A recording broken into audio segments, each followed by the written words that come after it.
Al derecho y al revés. Las dos caras de la realidad. El yin y el yang de los temas actuales.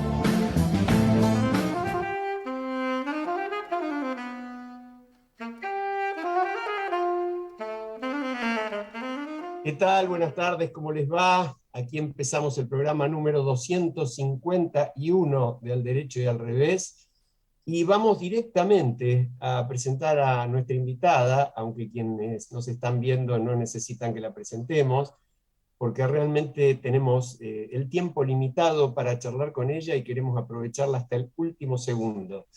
Norma Morandini, la conocen ustedes, periodista, dirigente política, diputada nacional 2005-2009, senadora nacional 2009-2015, directora del Observatorio de Derechos Humanos del Senado de la Nación 2015-2019.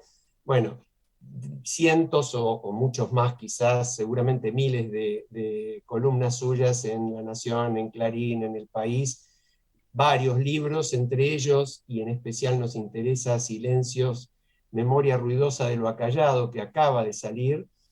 Y Marta, seguramente vos querés agregar algo más y empezar la charla con Norma. Sí, bueno, ya te hemos tenido, Norma, como invitada en este programa y hemos hablado de tantísimos temas que vos has protagonizado, a nosotros nos interesan, también hemos sido protagonistas nosotros mismos, pero hoy especialmente queremos hablar contigo de este libro que estoy mostrando en cámara, que es el que menciona Alejandro, Silencios, memoria ruidosa sobre lo acallado. Y yo quiero mencionar que este libro fue prologado por Lori Sanata, prestigioso periodista italiano, y él dice, y creo que con muchísima razón, que Norma no se anda con rodeos. Y voy a leer algo, Norma, del prólogo para darte después la palabra a vos. No va seguido este párrafo que voy a leer de ninguna pregunta. Simplemente tomalo y contanos sobre esto. Dice que hay en este libro, Lori Sanata dice, una gran enseñanza ética en su obstinación en distinguir entre el dolor personal y la historia colectiva, el perdón individual y la responsabilidad social, la cólera y la venganza. ¿Es así? Las respuestas a mí misma me las ha dado cuando miro esa tapa tan lograda de la directora artística de la editorial. Yo no tuve que ver, yo estaba en España, pedí una sobrina esa foto, y en esa imagen de esos 4 niños, yo era la mayor ahí, tan parecida a tantas imágenes, tantas fotografías de familia, en tantas casas de nuestro país, en la inocencia que hay en esos niños de lo que la vida les depararía. 20 años tuvieron mis hermanos, desaparecieron a la edad de 20 y 21 años. Y mi pregunta, y esto tal vez sea la intención que no me di cuenta, que en apariencia de ser un libro sobre el pasado, en realidad lo tengo como un alegato al futuro, un alegato a la democracia, porque me pregunto, esos niños, ¿qué maestros los educaron? ¿Qué libros leyeron? ¿A qué universidades fueron? ¿Qué debates escucharon? ¿Qué participación tuvieron? Es decir, ese espíritu de época, esa sociedad en la que vivieron, que en general nos es mucho más fácil poner las responsabilidades o las culpas sobre el poder, o reducir la dictadura o el pasado trágico en víctimas y verdugos, y nunca, me parece, es la sensación que yo tengo, y por eso los silencios acallados, me parece que no hemos tenido el coraje o la necesidad de mirar qué responsabilidad tuvimos cada uno de nosotros en esa tragedia colectiva. que por supuesto hay una responsabilidad de grado, por supuesto que si yo ya no podemos seguir diciendo, porque está establecido que no es lo mismo el terrorismo de Estado, un Estado que se convierte en terrorista, que no garantiza derechos, que persigue, que tiene esta perversión que hubo en nuestro país, que deliberadamente se ocultó el cadáver para negar el crimen, esa figura siniestra del desaparecido, ha llevado a que la evolución en relación al pasado trágico, es decir, haya sido zigzagueante y sobre todo en los últimos años se ha congelado esa especie de evolución que teníamos y por eso tal vez sea desparejo lo que estoy diciendo, pero realmente sí tengo la sensación que mi obstinación en función del aprendizaje que nos da el dolor, que es íntimo, que es lo más difícil de transmitir, lo sabes bien, Marta, uno, es decir, cuando ha tenido, es decir, yo detesto la situación de víctima, no es, por eso defiendo la dignidad de lo humano, pero los seres humanos también tenemos la posibilidad del aprendizaje. Y lo que a mí me ha enseñado nuestro pasado trágico y cómo hemos, y esta dificultad democrática que tenemos en poder respetarnos, que la democracia es el camino, que los derechos humanos son el antídoto y que no dependen tanto de las leyes, los tratados, las convenciones, que Argentina es el primer país que sale corriendo a firmar, pero no hemos construido una cultura democrática y una cultura de responsabilidad. Norma, quiero decirle a la audiencia, a quien por supuesto estoy invitando fervorosamente a que lea este libro, que hay en él una cantidad de citas, además de estar absolutamente bien fundamentado con autores que han trabajado esta temática, pero también tiene epígrafes que nos hacen pensar y mucho. Y en relación a esto que vos decías, recordé, busqué, en el capítulo sobre el infierno, vos mencionás otra vez una cita de Todorov que dice: lo que la memoria pone en juego es demasiado importante para dejarla a merced del entusiasmo o de la cólera. Qué sabiduría, ¿no? Porque ¿qué es lo más grave que le es dado a una sociedad? Las dictaduras, las guerras civiles, y nosotros tuvimos además una humillación de una guerra perdida como fue la de las Malvinas. Sin embargo, me parece que la gravedad de lo que hemos vivido, no tenemos seriedad a la hora de tomar conciencia de esa gravedad. Me da la impresión, y esto tiene que ver con los silencios, porque, es decir, el poder del silencio en nuestra sociedad. Hemos callado tanto, hemos guardado tanto por miedo, porque uno calla, porque las dictaduras imponen mordaza, lo primero que hacen es que nos callemos por miedo, que vivamos aislados, que vivamos en soledad, que no actuemos con los otros. Eso es lo que nos va dejando la dictadura. Pero recuperamos la palabra jurídica con el juicio de las juntas. Y después, cuando íbamos haciendo una evolución de la relación con ese pasado trágico, hicimos un intento de autocrítica en los 90, con aquella carta conmovedora del No matarás, del filósofo cordobés Oscar del Barco, por un ajusticiamiento de un grupo guerrillero en el norte del país. Veníamos de manera zigzagueante con las obediencias de vida, el punto final, el indulto, pero bueno, estábamos haciendo una evolución en relación al pasado trágico, hasta que vino el kirchnerismo y de alguna manera con esta apropiación de la memoria, que la memoria es plural y ese es el sentido que me parece de la observación sabia de Todorov, en una sociedad democrática la memoria es plural, la memoria nos pertenece a todos, no hay una memoria oficial. Y esa memoria oficial de algunos que hoy gritan más fuerte, que han vaciado las plazas del silencio y las han llenado de gritos y de consignas, nos han impedido elaborar esta conversación democrática que no es otra que tenernos respeto. La memoria sagrada que nos pertenece a todos solo puede ser respetada si la ponemos en el lugar de lo sagrado, es decir, no de la profanación. Porque entre nosotros, es decir, tal vez lo más difícil es lo que no se puede imaginar, no se puede nombrar.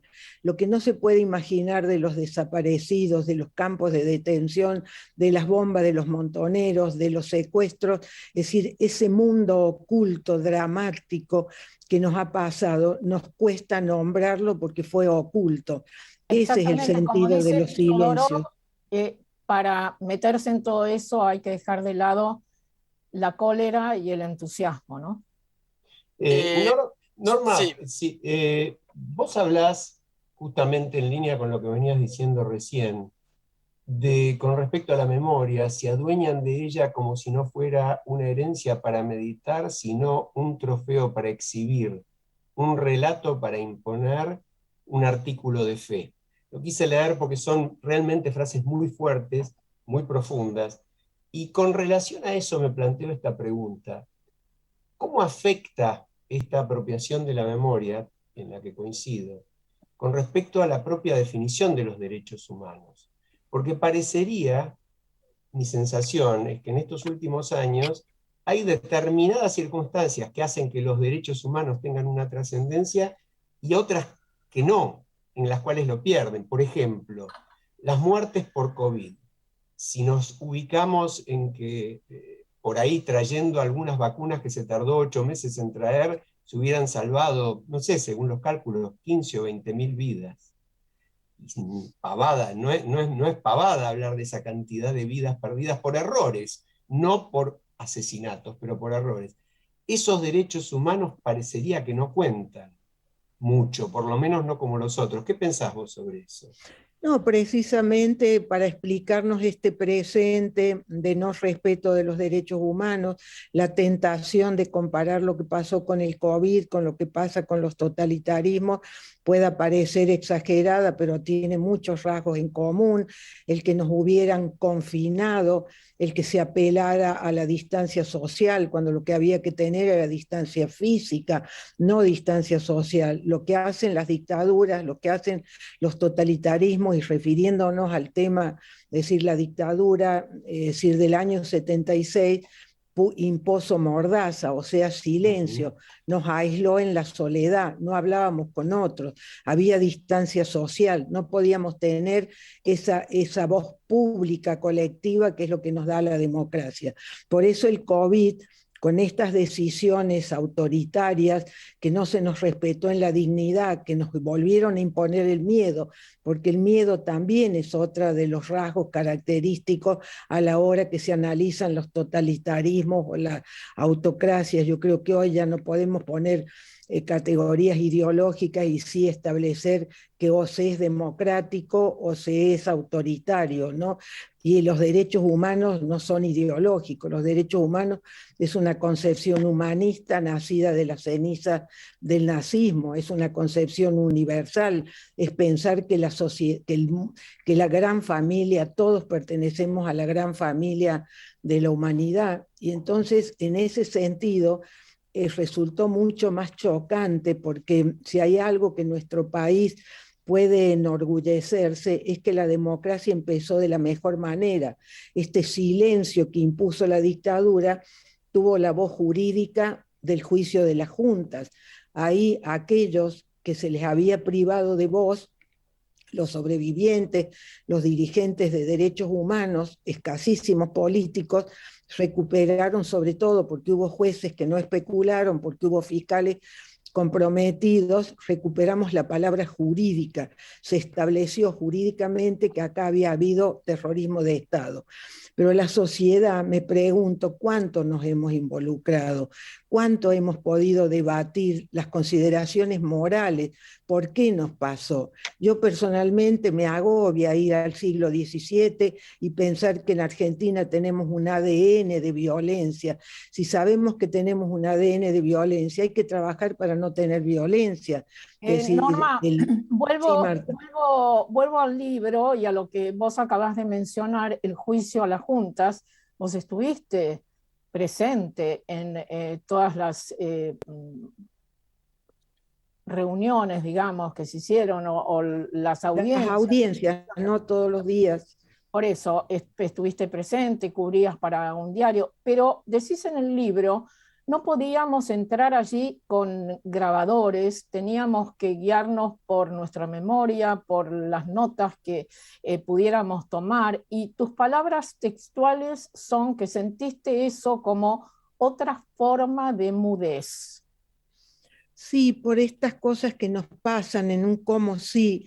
Yo no sé de dónde vino la decisión, no importa, yo creo que, es decir, esa decisión de que entráramos sin grabadores, pensando en la gravedad de lo que se escuchaba ahí, ninguno de nosotros podía, con palabras propias, narrar lo que Pablo Díaz, sobreviviente de la Noche de los Lápices, que fue uno de los primeros testimonios que nos mirábamos unos a otros, además porque teníamos desconfianza, porque sabíamos que había servicios disfrazados de periodistas, porque sabíamos que todavía había miedo, ¿no? Entonces, esa dificultad de que lo que se vio del juicio, la sociedad lo vio muy atenuado porque lo vio escrito por nosotros, que ninguno de nosotros en 6 meses de haber ido todos los días pudimos escribir una crónica memorable como la de Borges, esa crónica del 22 de julio, que él asiste al relato de un sobreviviente en la ESMA, que tal vez es el lugar más siniestro, porque ahí, es decir, lo siniestro es que utilizan a los sobrevivientes en beneficio del proyecto político de Masera por un acuerdo que tuvieron los montoneros con Masera, toda esa oscuridad que también está ahí, que subyace y que no nos acercamos, porque es el dramatismo de lo que nos ha pasado, el sufrimiento, y además de alguna manera esto que se explica humanamente, que la víctima siempre tiene como si se le debiera algo, como una autoridad moral, y si no la siente se la otorgan. Entonces hemos ido cancelando debates que a mí me parece que tienen que ver con esto de lo acallado, ¿no? Yo la verdad que si me permitís, no hubiera... acabas de citar a Borges. Poca gente se acuerda de que Borges estuvo presente en una de esas audiencias y escribió después algo que quiero leer un párrafo, Norma, porque Borges dice que era la primera vez que asistía a un juicio oral y dice: yo esperaba oír quejas, denuestos y la indignación de la carne humana interminablemente sometida a ese milagro atroz que es el dolor físico. Ocurrió algo distinto, ocurrió algo peor. El réprobo había entrado enteramente en la rutina de su infierno.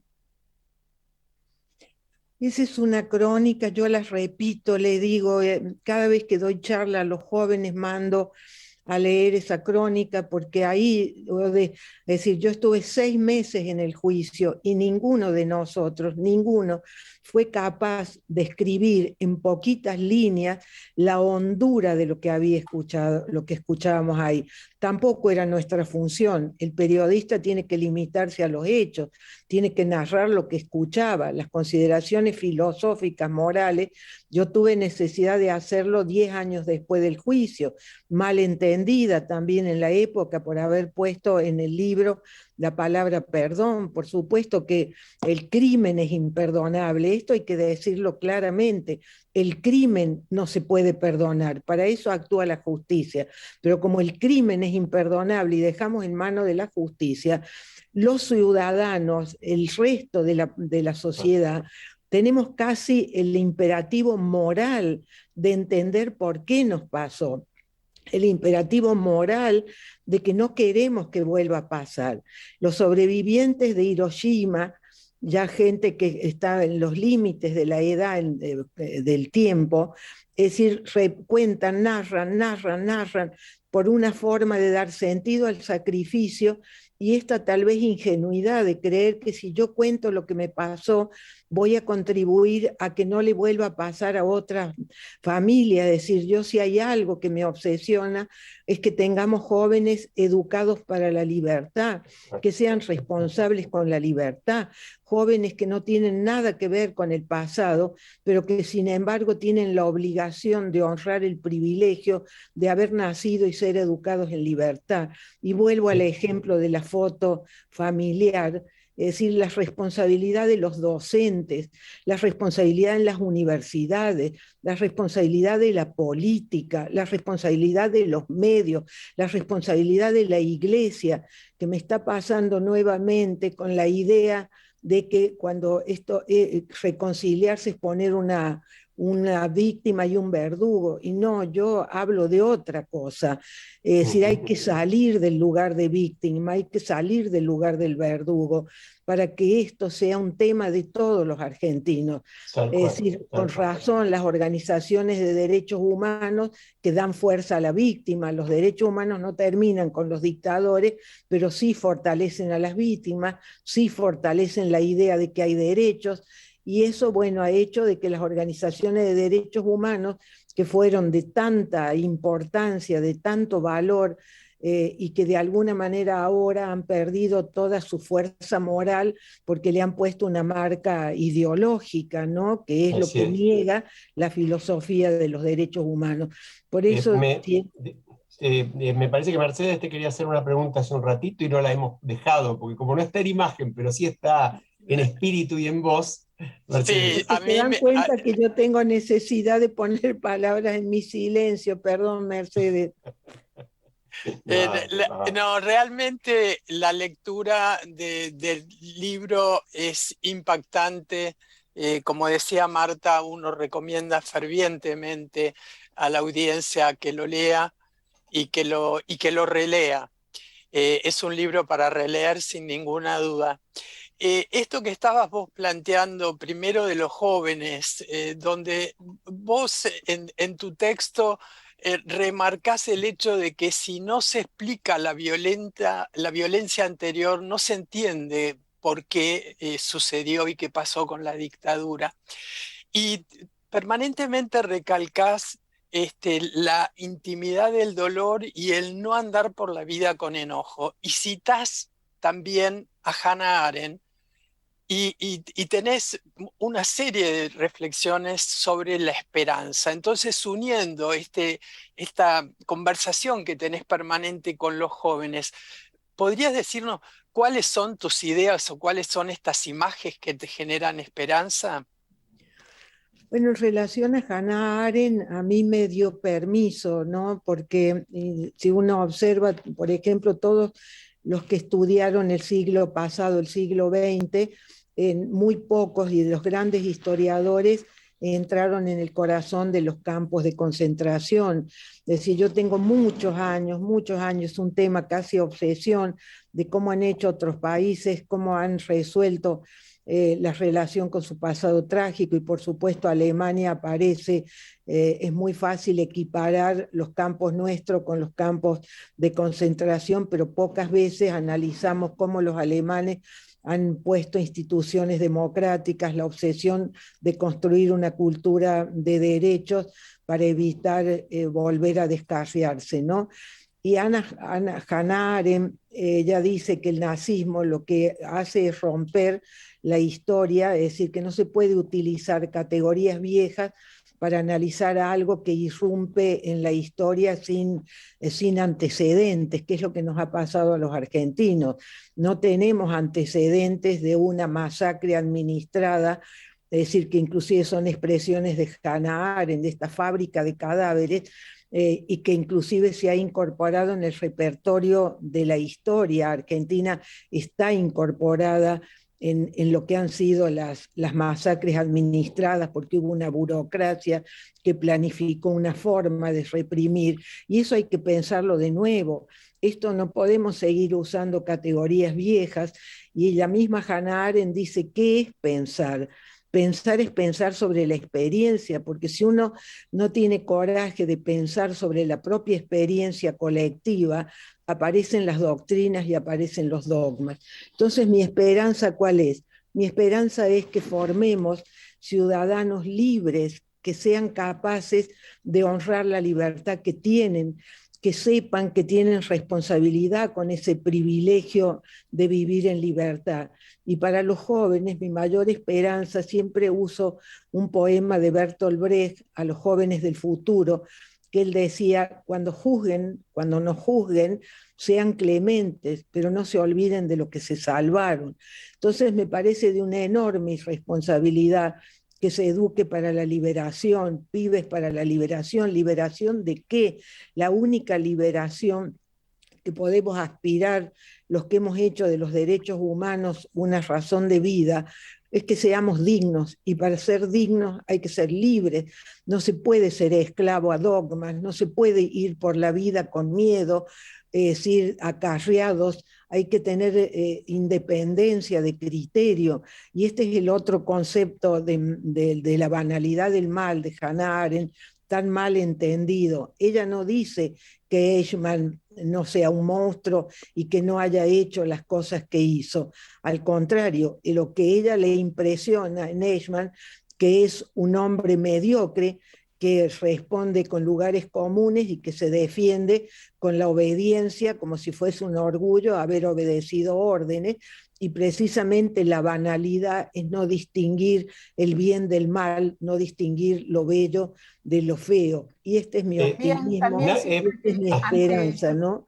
De que ante la horca, Eichmann gritó, ¡viva Alemania, viva Argentina! ¡Viva Argentina! Poca gente, yo lo uso como casi como una estadística personal, así como me llamó la atención que se ignore esa crónica memorable de Borges, me llama también la atención cuando pregunto si conocen, porque sobre todo a Eichmann fue secuestrado en Argentina, y eso también es un tema de debate que Hannah Arendt puso, y por eso ella fue mal entendida. Ella decía que tenía que ser juzgado por un tribunal internacional, no haber sido juzgado por Jerusalén, en Jerusalén, o sea, por Israel, y ahí hay todo un debate, es decir, cosas tan interesantes para tener como debate, y me da tanta tristeza cuando nosotros debatimos personas y descalificamos personas, y hemos hecho un debate también tan rastrero, porque hay tanto para poder entender, porque de eso se trata cuando hacemos una conversación como la que estamos haciendo, es decir, es tratar de entender. Compartimos una mirada, compartimos la preocupación con el país, compartimos el destino de nuestro país, de nuestros hijos, de los que nos van a sobrevivir, ¿no? Norma, yo en ese sentido hay una frase tuya que a mí me impactó mucho. Vos decís que mis dos hermanos estén desaparecidos, nos pasó a nosotros, a tu familia, pero pudo haberle pasado a cualquier familia porque es algo que le pasó al país. Yo diría que esa frase está casi en las antípodas de quienes, como vos bien dijiste, se apropiaron de alguna manera de la memoria, ¿no? Y vos hablas en primera persona con mucho derecho en ese sentido, cuando decís el kirchnerismo convirtió los derechos humanos en derechos sectarios.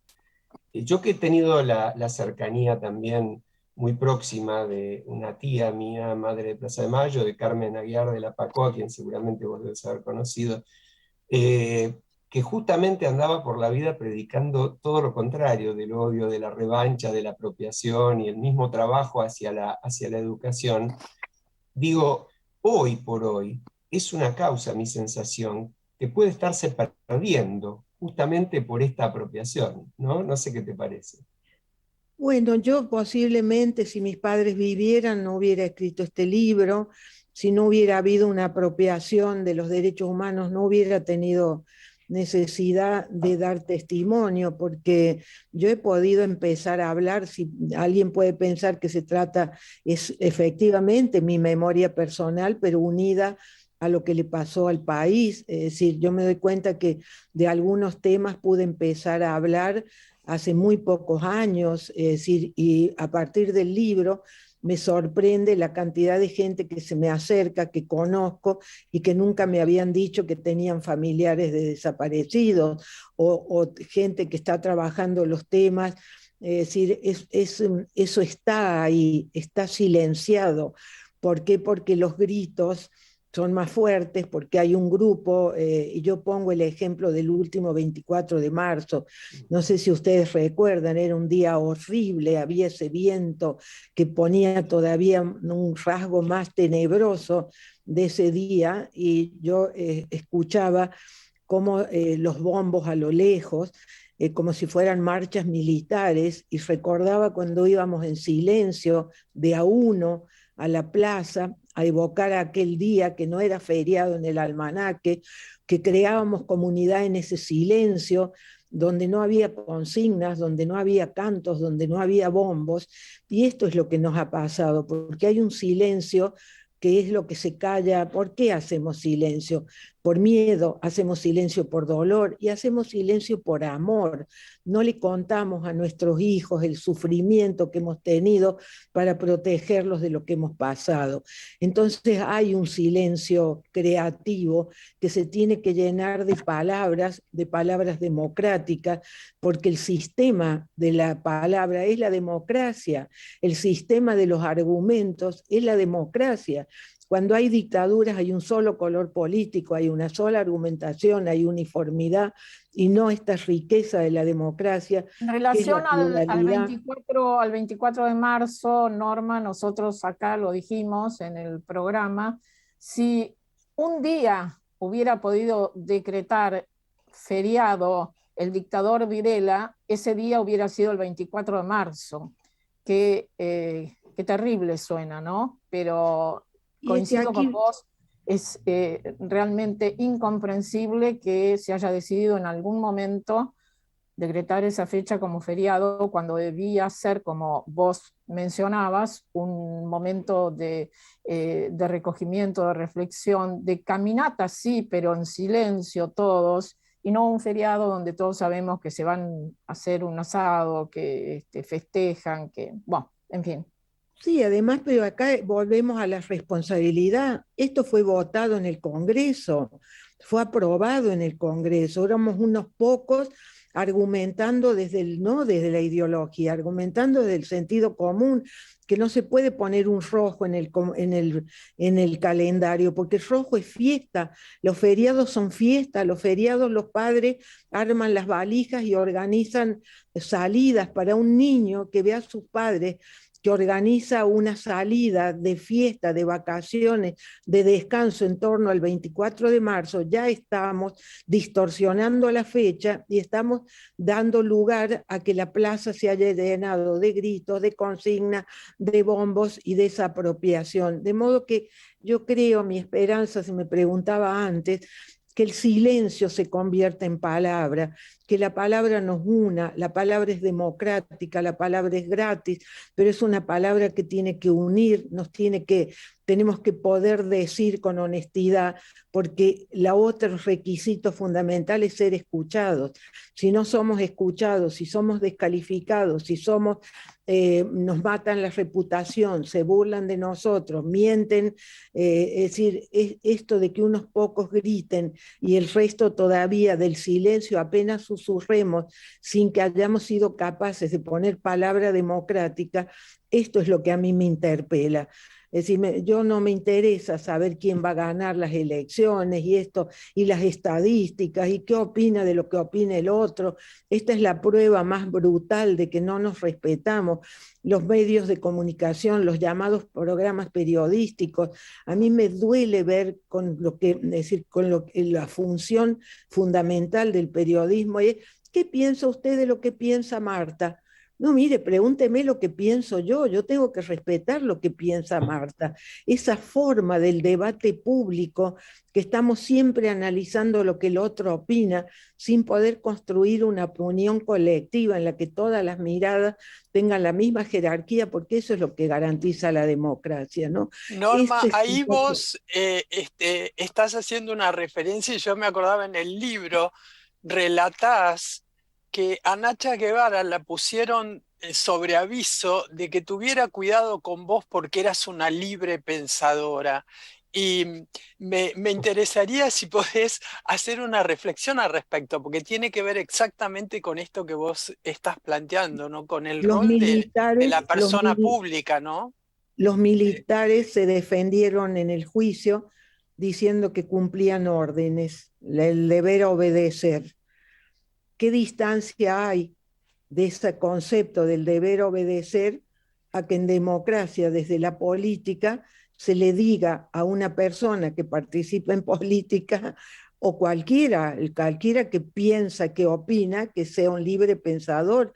Si de lo que se trata es que seamos libres en el pensar, que no repitamos dogmas, que no seamos acarreados, que tengamos voluntad individual, personal. De esto se trata. Ya es un contrasentido, porque lo que está advirtiendo no es que yo sea una libre pensadora, está advirtiendo sobre una concepción política autoritaria que sigue exigiendo obediencia en las estructuras partidarias democráticas, que es un contrasentido. En la democracia tiene que haber deliberación. Cuanto más deliberación haya, cuanto más los gobernantes escuchan y después toman decisiones, que para eso los hemos puesto ahí, les hemos dado la confianza de que tomen decisiones en nuestro nombre, que gestionen los conflictos de la democracia, pero a partir de poder escuchar todas las libres opiniones de los pensantes de nuestro país, que somos todos, porque el ser humano, si hay algo que lo define,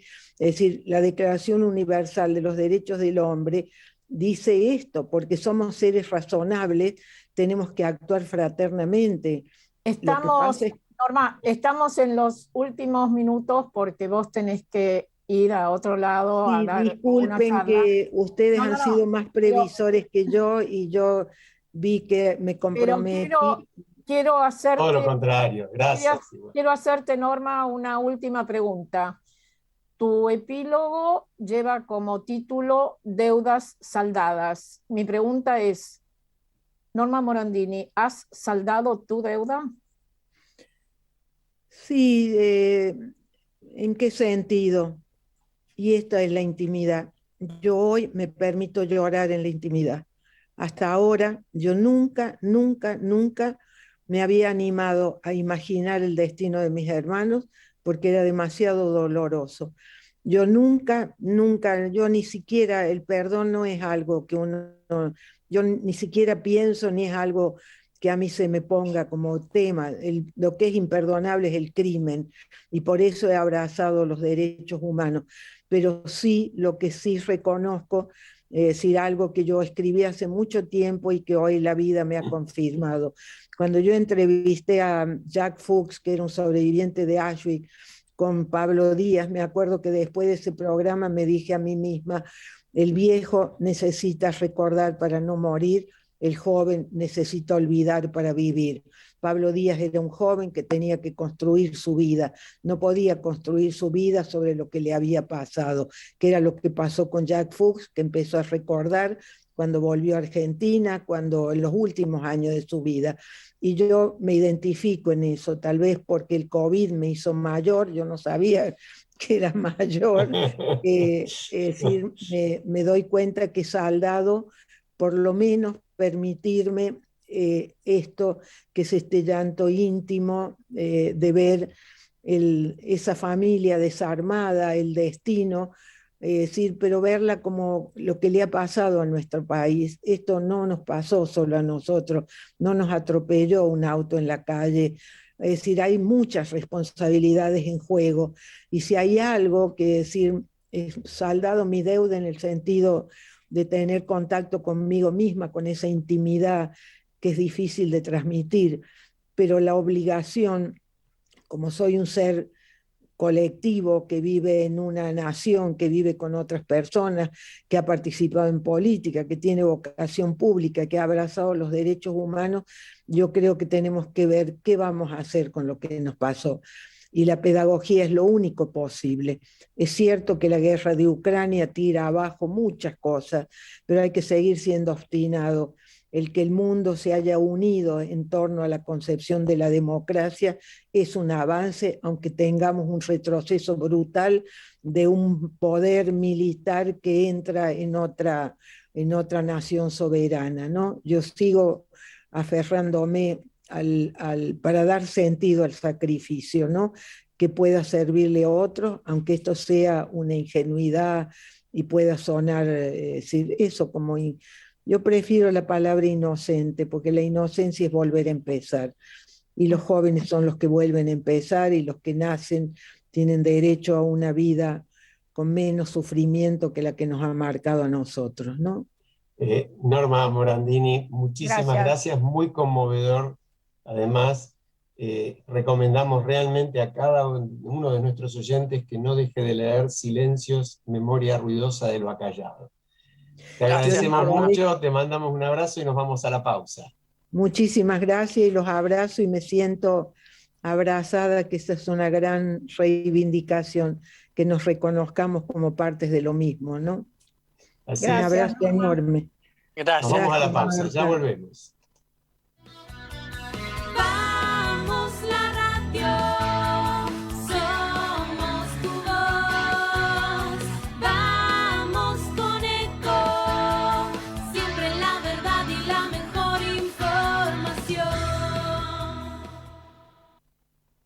El mejor gimnasio te espera.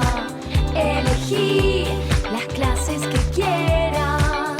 En Unfit vamos a cuidarte. En Unfit venimos a encontrarte. ¿Cómo prevenir dengue, zika y chikungunya? Sin criaderos no hay dengue. Limpia tu patio de objetos que acumulen agua. Elimina agua estancada de recipientes.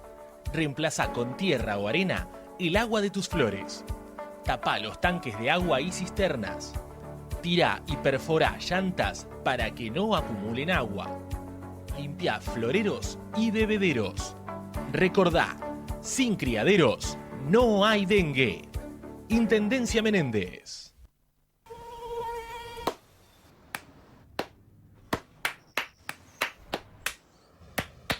No aplaudamos al mosquito, combatámoslo en serio.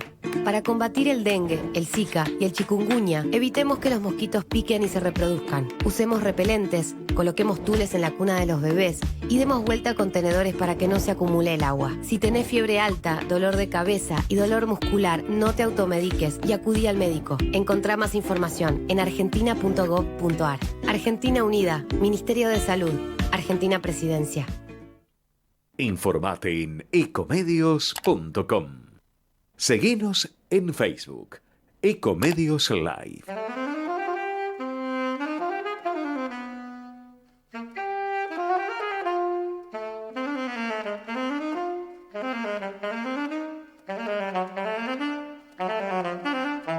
Bueno, estamos de vuelta y muy conmovidos, ¿no? Yo creo que realmente charlar con Norma es muy movilizante, leer su libro mucho más fuerte todavía, Marta. Sí.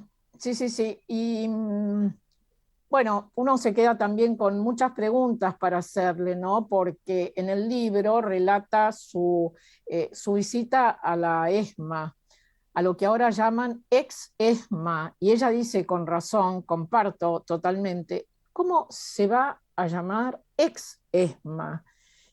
¿Acaso hay un ex-Auschwitz? Sí.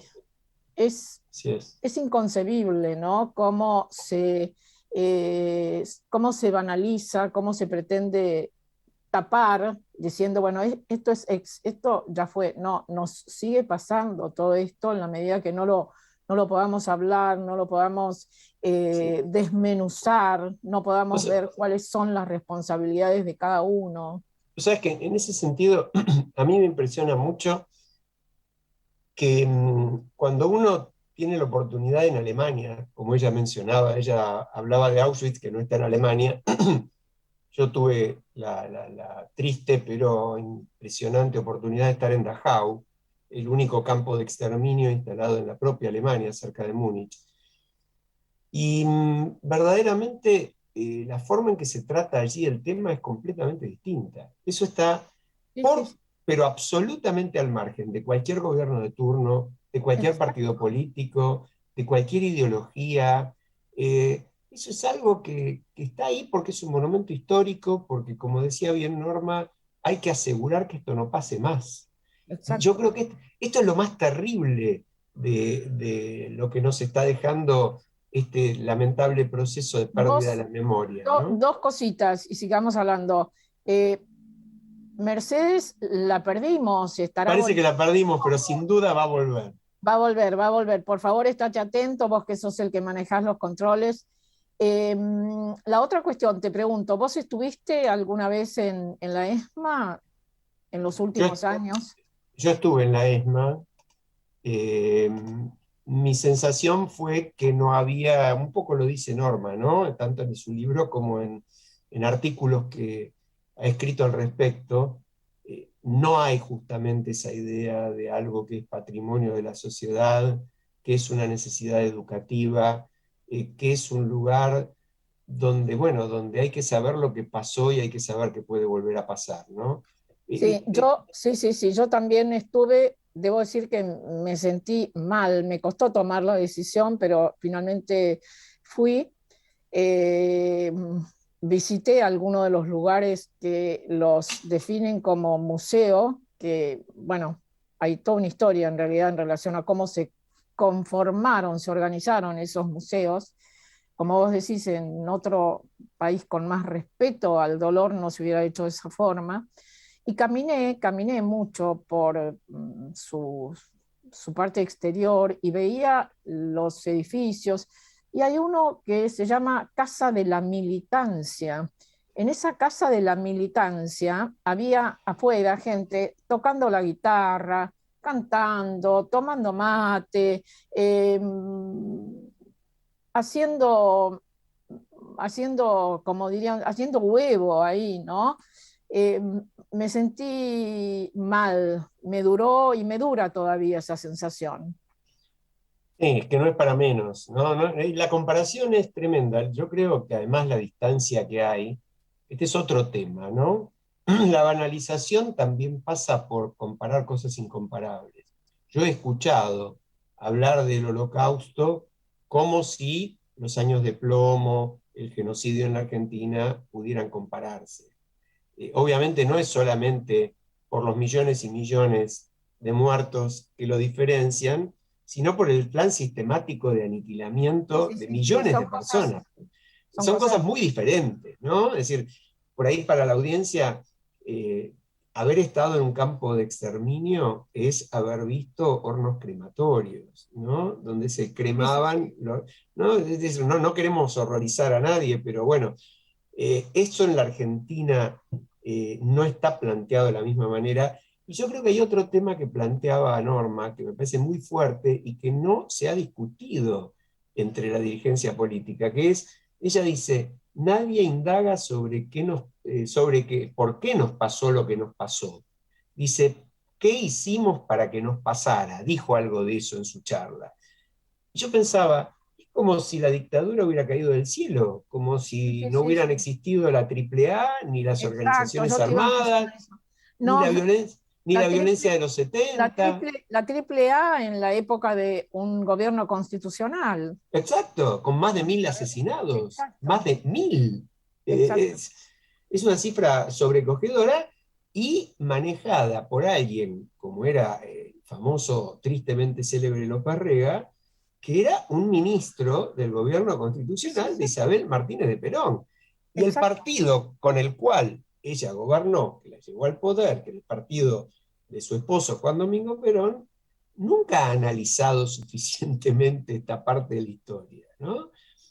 Uno se pregunta, y yo se lo hubiera querido preguntar a Norma, no llegamos a tiempo, uno se pregunta, ¿hubiera sido posible una dictadura tan sanguinaria, sin todo ese proceso previo que hizo que en el momento en que se apoderan del poder y empiezan a asesinar a diestra y siniestra, la sociedad estuviera absolutamente desesperada y diciendo ¿qué puede haber peor que esto? Y este es un buen mensaje, me parece también, para decir, siempre puede haber peor. Esta es otra historia que no terminamos de entender, ¿no? Y que tristemente se puede aplicar a la realidad política de hoy. Mirá el giro que hice en el medio. Sí, sí, sí. Bueno, hemos quedado golpeados. Recordando, pero también como este programa nuestro es el derecho y el revés, hemos hablado mucho del revés, pero rescatemos el derecho que Norma mencionaba en La Esperanza, que nosotros también siempre tratamos de transmitir desde este programa, ¿no? Y vaya, si tenemos que alimentar la esperanza en este momento tan difícil de la historia de nuestro país, ¿no?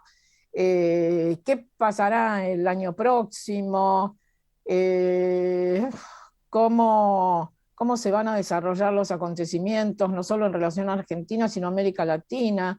¿Qué está pasando en Colombia? Yo me gustaría que conversemos en un rato. Lástima que no está Carlos March en este programa, porque recordamos, él estuvo en Colombia hace pocas semanas y vino y nos contó lo que estaba pasando, pero yo creo que no se le dio en ese momento lo que sí ahora se está haciendo, darle importancia a este resultado que ha puesto en el segundo lugar, es decir, en la segunda vuelta, a un personaje impredecible quizá, ¿no?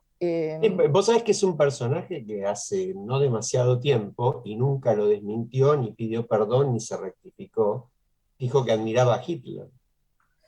Sí, en su currículum tiene hazañas como esa, ¿no?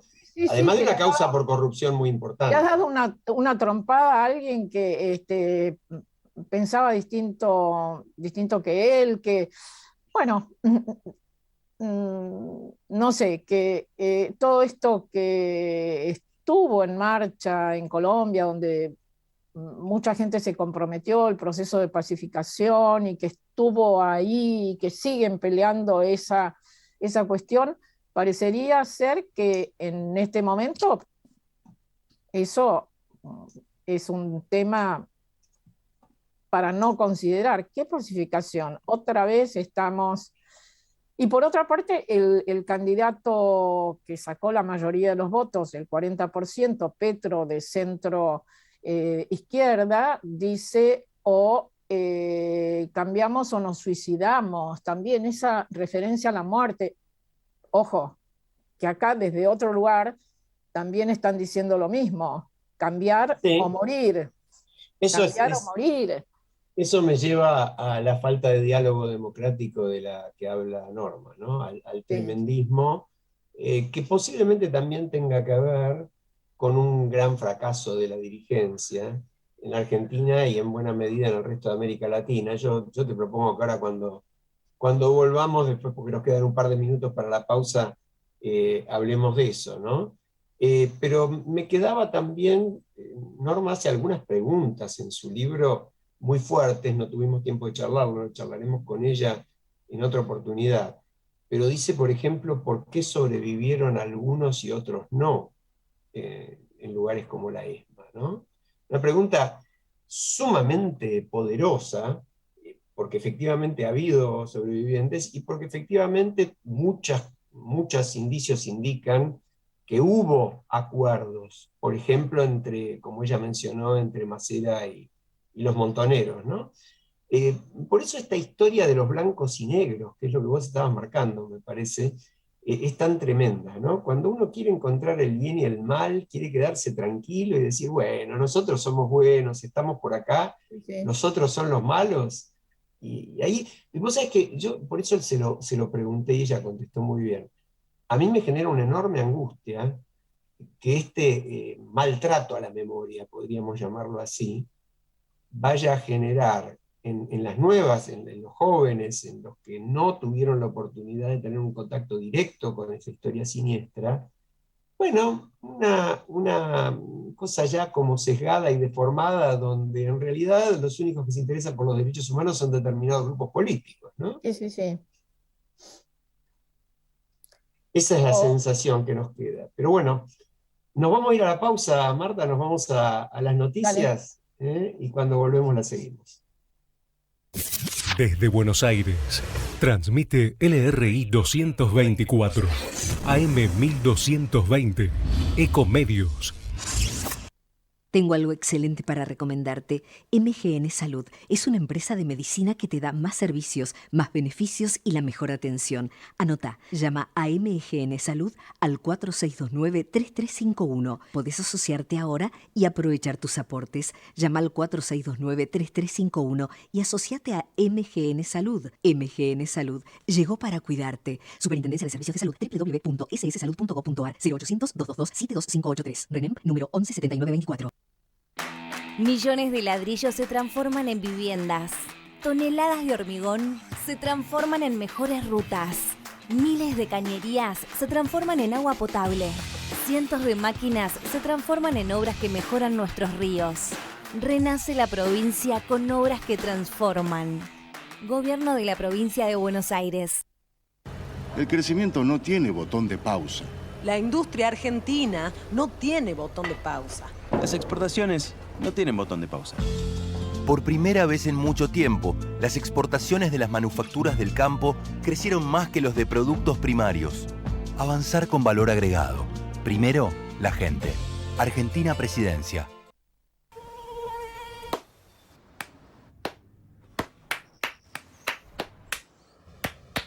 No aplaudamos al mosquito, combatámoslo en serio.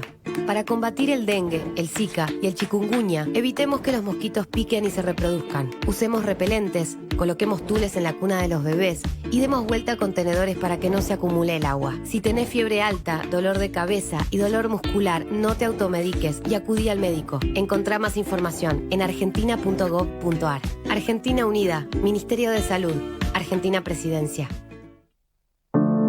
Cuidar es la herramienta digital del Ministerio de Salud. Descárgala en tu celular a través de tu App Store o Google Play y carga tus datos. La aplicación te permite hacer un autodiagnóstico, acceder a tus certificados y consultar el resultado de tu hisopado. Ahora podés acceder a la información provista por el Ministerio de Salud y ver tu diagnóstico COVID-19 de forma rápida y sencilla. App Cuidar. Sigamos cuidándonos. Gobierno del Pueblo de Merlo. Intendencia Menéndez. Todo lo que hicimos en la costa lo hicimos porque nos escuchamos y trabajamos en equipo. Vos, que querés vivir en un lugar que te encante, y nosotros que lo estamos haciendo. Y así funciona. Juntos hacemos más y disfrutamos más de la costa. Vivamos Vicente López. Informate en ecomedios.com. Seguinos en Instagram, @ecomedios.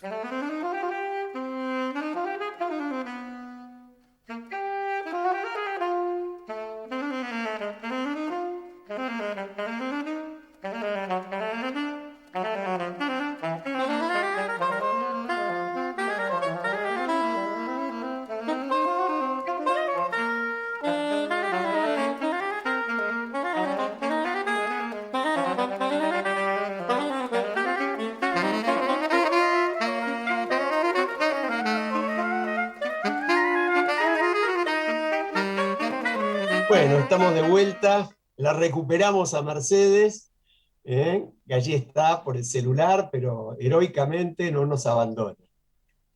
Estos temas de la tecnología, ¿no?, que nos interpelan permanentemente, la creatividad, la paciencia y la templanza, todo junto. Tal cual, tal cual. Nos ponen a prueba, nos ponen a prueba. Sí, nos ponen a prueba. Vos sabés que cuando te perdimos, Mercedes, hablábamos un poco de Colombia. Yo quería mencionarle a la audiencia, sobre todo porque no todo el mundo está tan atento ni tan preocupado por los hechos políticos de cada momento y menos de todos los países. Colombia acaba de tener primera vuelta de elecciones presidenciales el domingo, y en esa primera vuelta el candidato de la izquierda, que fue en su momento guerrillero en Colombia, un hombre que representa también de alguna manera toda esta movida de los últimos años de fuertes protestas sociales, sacó un poco más del 40% de los votos, ganó por un margen bastante razonable al segundo, que fue un candidato sorpresa, el que mencionaba Marta, el ingeniero Hernández, que fue gobernador de un estado colombiano, este personaje tan complejo que habíamos empezado a hablar un poco de él, que desplazó insólitamente para muchos analistas, aunque no precisamente para algunos de los analistas de este programa, porque Marta, y confieso que yo también, se lo preguntamos a Charlie March el martes pasado, si no había la posibilidad de que este hombre llegara a la segunda vuelta, desplazó, decía, a quien estaba casi con certeza en la segunda vuelta, que es el candidato del centro derecha o derecha, del sector de Uribe y del presidente saliente, que quedó en el tercer lugar, Gutiérrez, tal cual. Con lo cual hay un balotaje insólito en el cual la diferencia de alrededor de 12 puntos que le sacó Petro a Hernández en la primera vuelta se puede revertir con muchísima facilidad si el voto de la derecha, que era más del 20% y que claramente vota en contra de Petro, lo apoya a Hernández. No sé si hice una buena síntesis, Marta. Justamente las primeras noticias ayer decían que, era la peor noticia para Petro, porque sumados los votos de Hernández y de Gutiérrez, dan, por supuesto, ganador a Hernández, y porque incluso ya expresaron el acuerdo.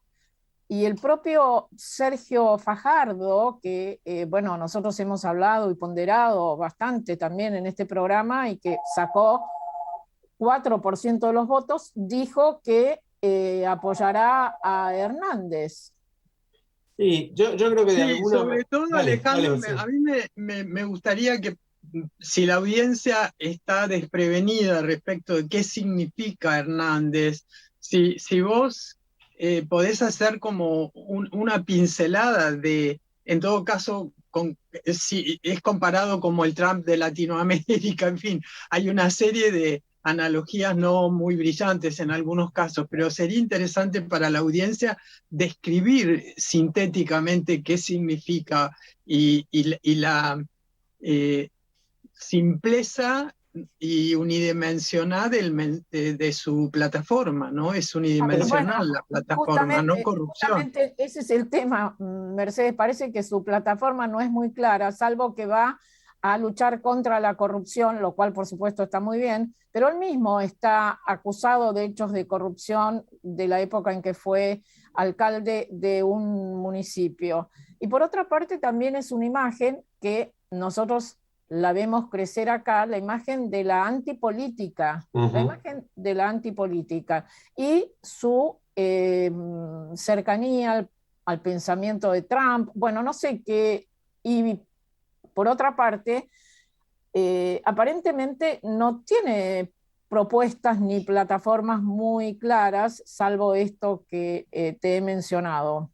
Sí, yo agregaría, es un multimillonario, un hombre que ha hecho muchísimo dinero. Lo ha hecho, hay que señalarlo, no por herencia, lo ha hecho él el dinero.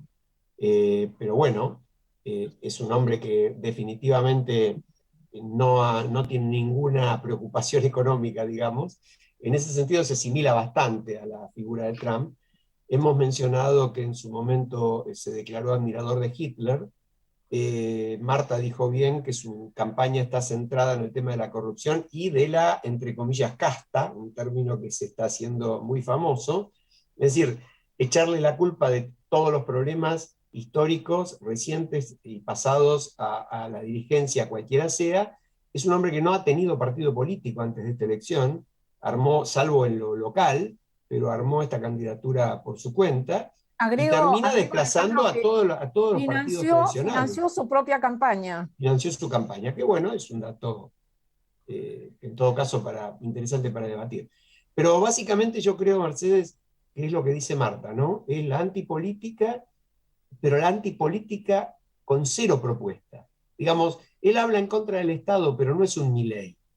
Y no hace un planteo. Milei, por ejemplo, hace un planteo un poco más avanzado, tiene una propuesta que, a mi entender y al de muchos otros, no tiene demasiado sentido, ni se ha aplicado, ni se puede aplicar en ningún lugar del mundo, pero es una propuesta. Este hombre no tiene propuesta, y tiene prácticamente asegurada la segunda vuelta, en mi opinión, salvo un hecho muy, muy novedoso en el cambio del voto de la ciudadanía.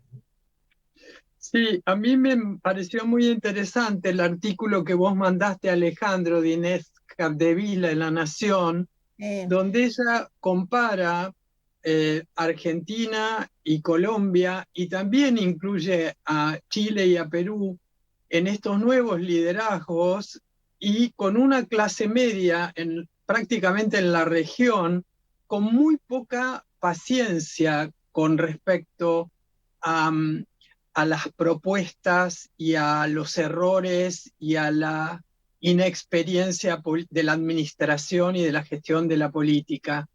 Y ella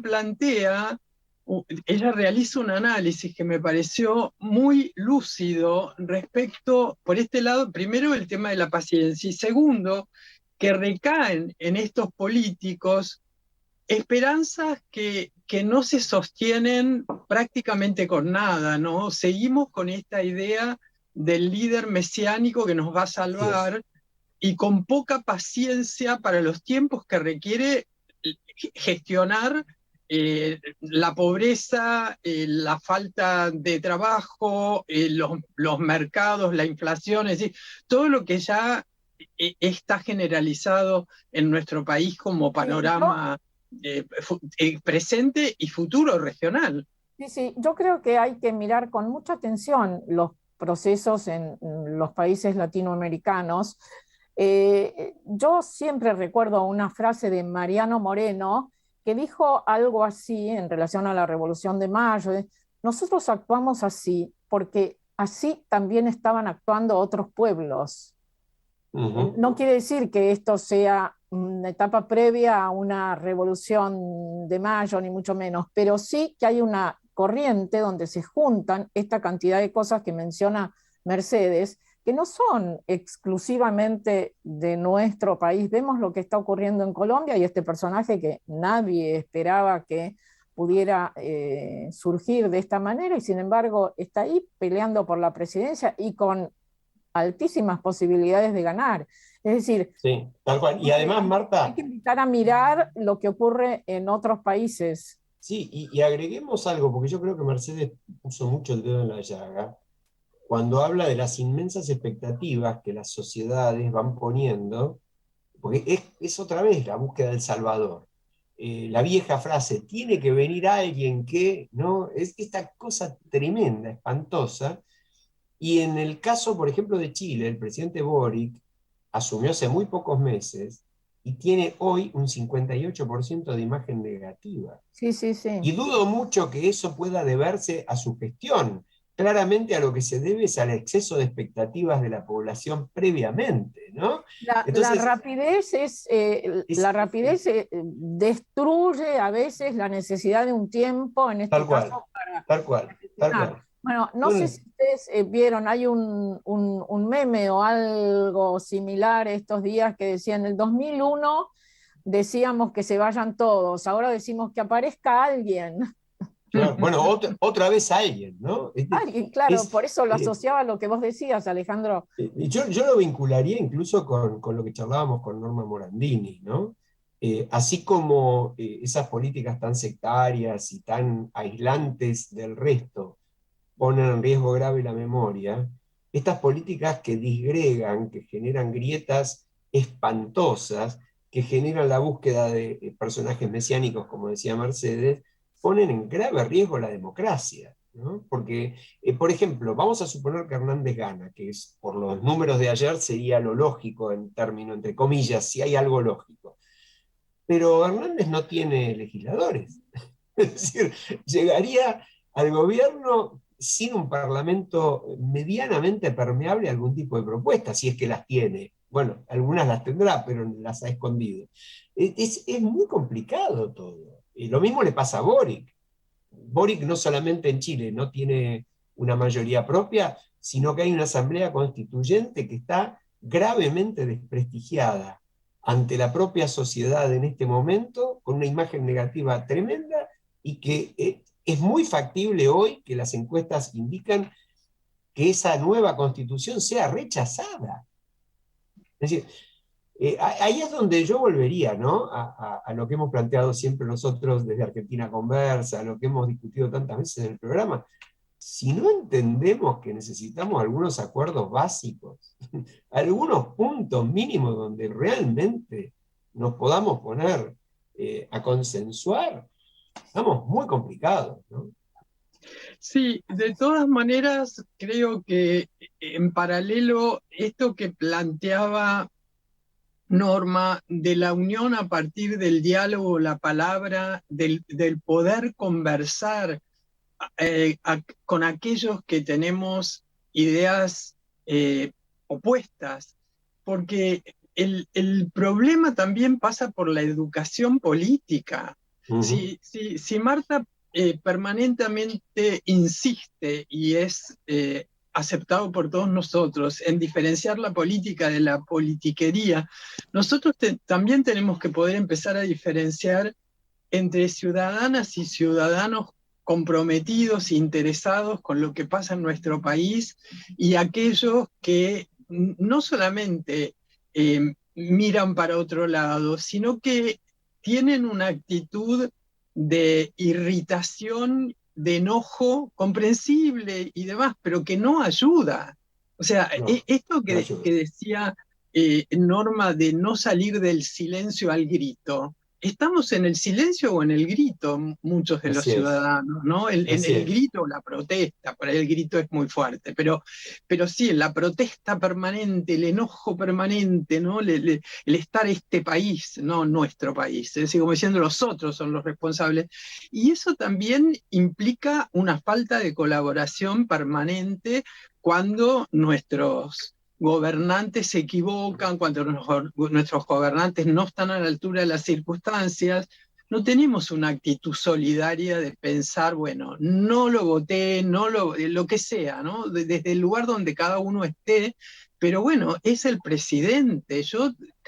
A mí me duele el alma cuando escucho a la gente mofándose de Fernández, y me acuerdo cuando pasaba lo mismo con Ilia, ¿no? Los medios de comunicación ensañándose con el presidente. A mí me parece una falta también a veces hablemos democrática, en este caso el presidente da motivos. A mí me duele el alma cuando lo veo cantar. Estoy de acuerdo, Marta, pero hay una cuestión de investidura. Yo me acuerdo de una entrevista que le hicieron a Alain Delon acá en Argentina.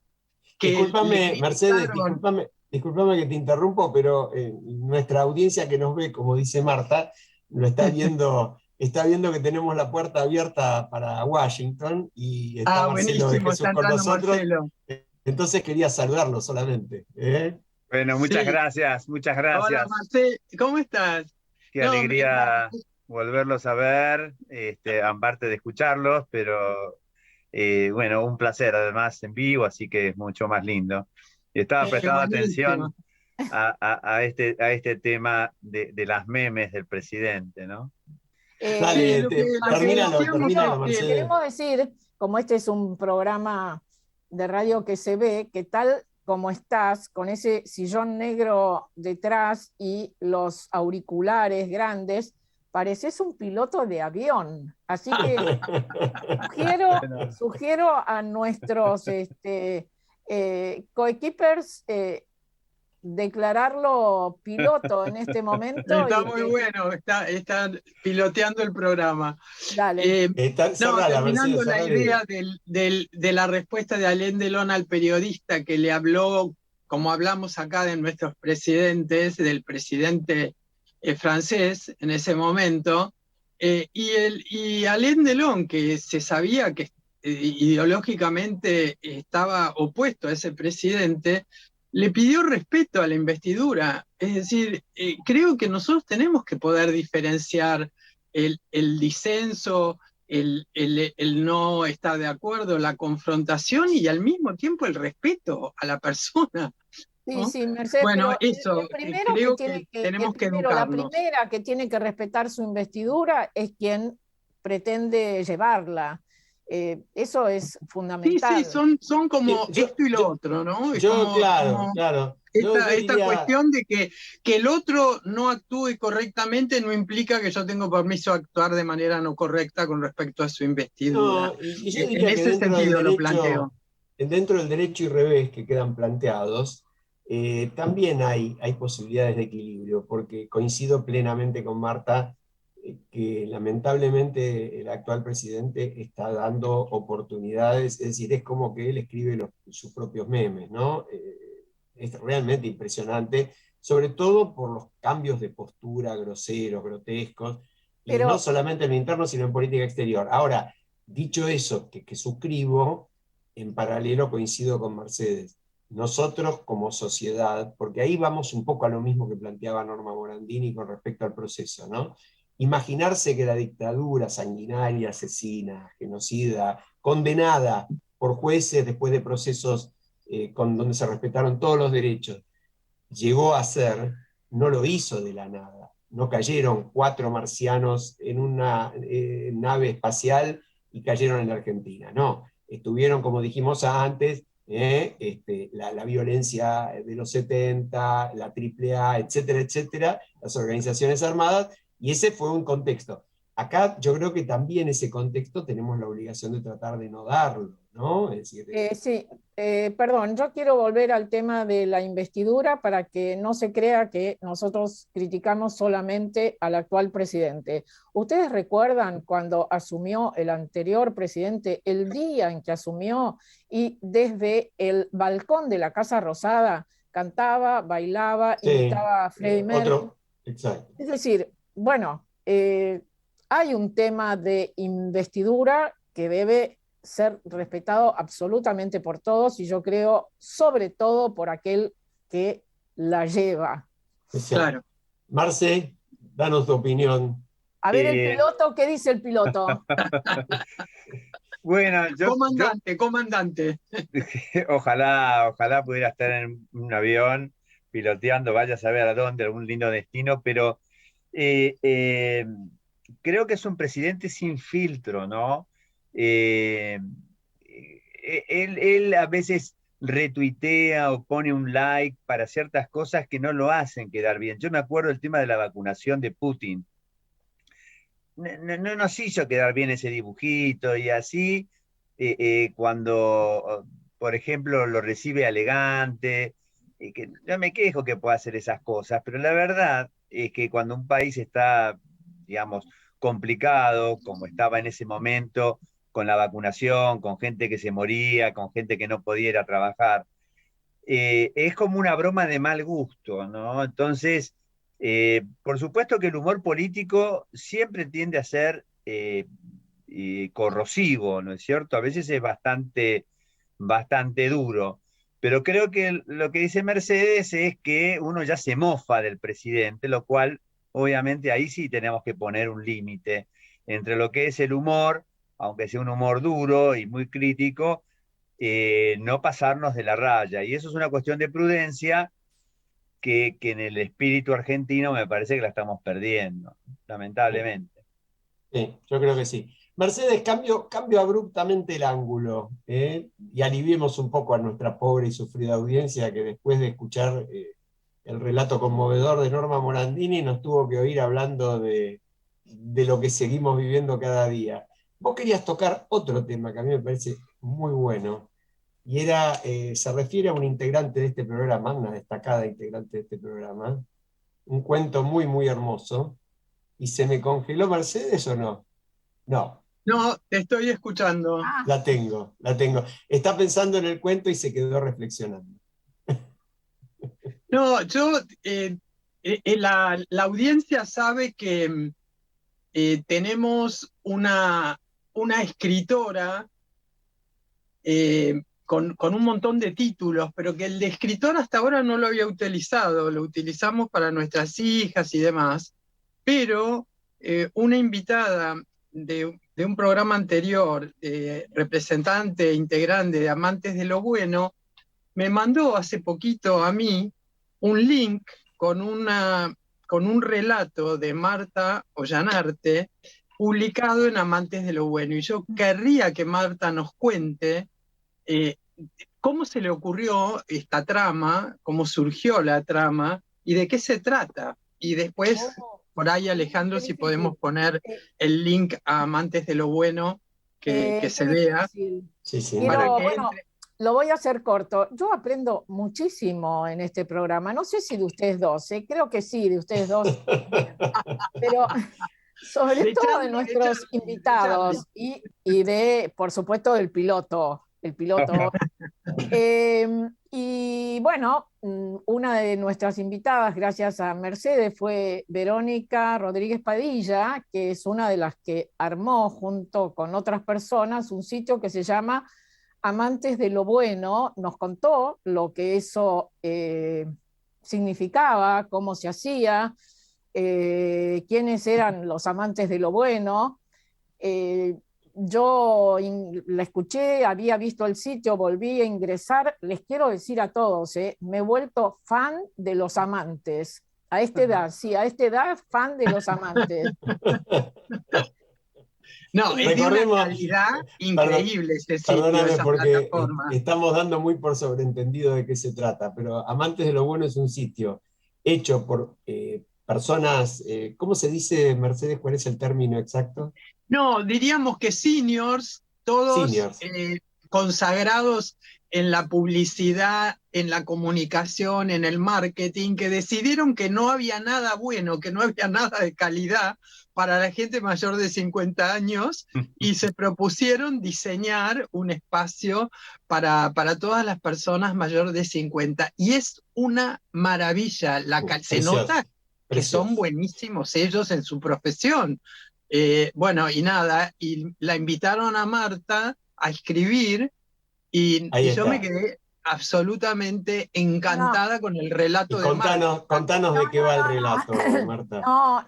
No tan así. No es que me hayan invitado, yo me invité, yo me metí y les dije, a ver, quiero colaborar con algo, les puedo mandar algún relato de los que escribí, ya comenté en este programa para el Mundial de Escritura, y por supuesto me dijeron que sí, y le dije, pero sin ningún compromiso, yo les mando un relato porque tiene que ver con las cosas que ustedes cuentan, con los recuerdos, le mandé uno que publicaron, y sí, invitamos a que ingresen a www.amantesdelobueno.com, y ahí no solo van a encontrar este relato, sino muchas cosas más. Y como yo les dije tanto a Alejandro como a Mercedes, tenemos que empezar a invitar a gente que está participando, moviéndose en relación a Amantes de lo Bueno, porque hay algunos personajes fantásticos. Y bueno, este cuento, este relato trata de, es una mezcla autobiográfica y ficción, es casi así como una autoficción.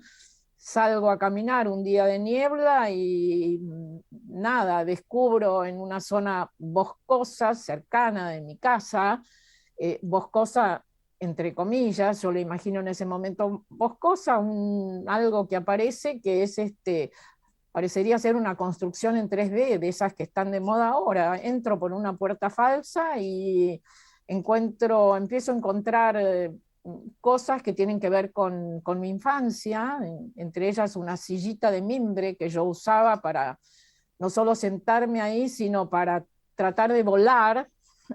Y bueno, en el relato a la sillita le digo, bueno, como entonces, a volar. Y allá nos vamos, salimos por una lucarna, volamos un rato, vuelvo, están otra vez las cosas, los muebles de la casa de mi infancia, mis juguetes, etc. Y rescato, me quemo con una cocina que está encendida y me quemo de verdad.